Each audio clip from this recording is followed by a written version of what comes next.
everyone. My name is Anna, and today we're going to talk about church unity.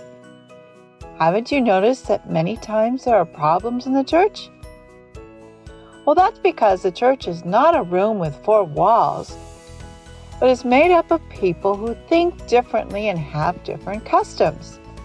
If they haven't been transformed by the Holy Spirit, they are going to clash and get upset with each other. In the time of the Apostle Paul, the same thing happened. The members of the Corinthian church were not spiritual. That is, they were not converted. Among them there was jealousy, envy, and divisions, even though they knew God, and many had been in the church for years. Many members of the church had returned to pagan customs. There were even some who doubted the faith and made others doubt too. They believed that they were better than others, even though they all had spiritual gifts.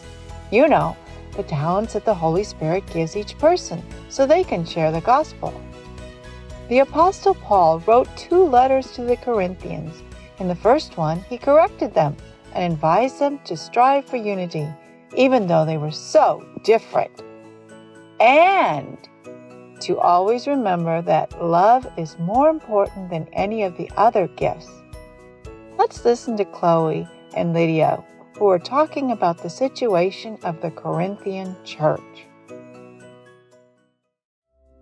Oh, Lydia, I'm more and more worried about the situation of our church. There are many new converts, but some of them are rich and think they know a lot, and they've brought customs to the church that are not Christian. They're dividing us into groups where some think that only Peter should be listened to, while others criticize Brother Apollos, and then others think that Brother Paul is more important and only he should be listened to, and that unity and sympathy and love, it's disappearing.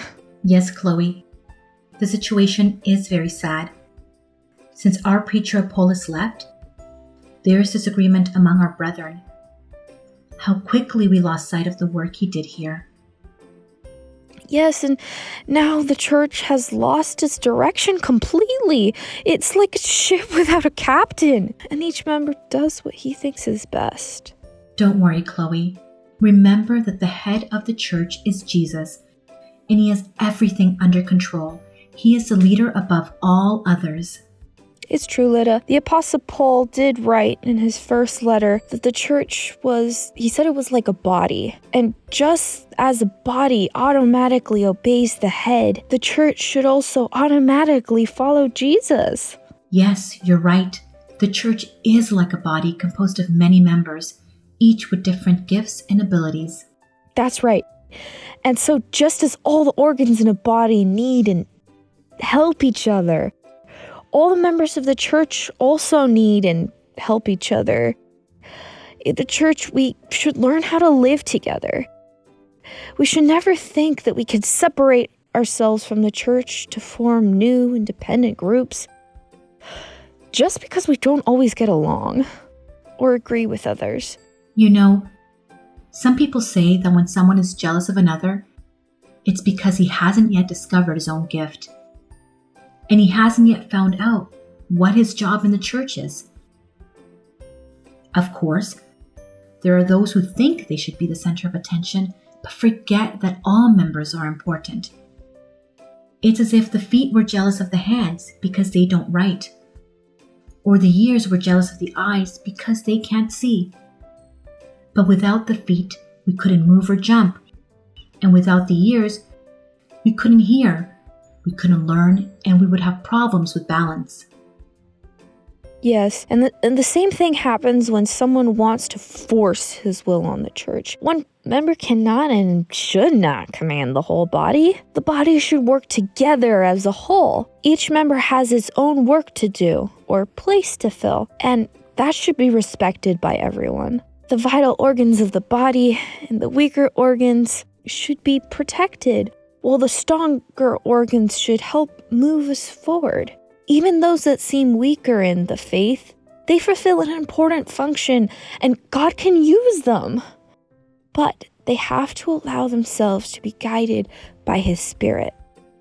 Now I understand why all of Israel suffered when Achan disobeyed God. When one member of the body gets sick, the whole body feels it.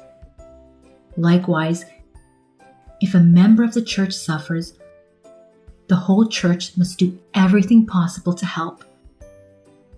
And if the body is well, there is a good relationship with God. You know what I like? I like watching athletes compete. It's because they work so hard and they discipline themselves because they have that goal in mind. And as Christians, we should also discipline and strive to run towards victory in Jesus. Yes, the Christian life is like a race. We should take care of our body because it is a temple of the Holy Spirit.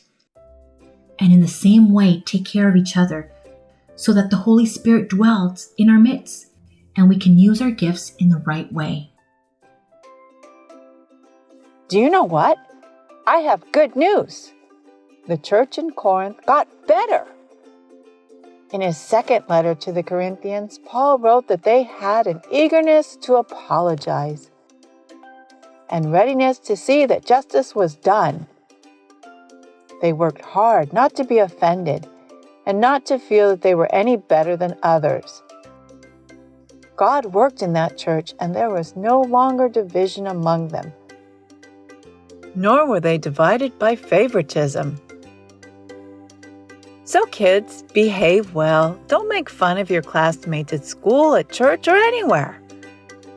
Remember that we all have different talents. Some draw, others paint, and still others sing or play an instrument.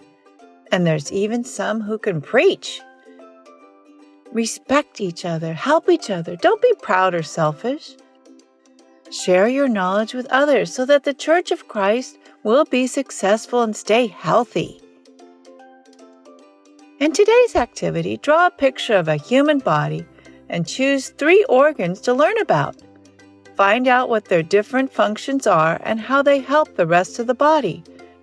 Discuss how this applies to the members of your church and your relationship with your friends. What lesson can you take away from this activity? That's all for today. See you next week.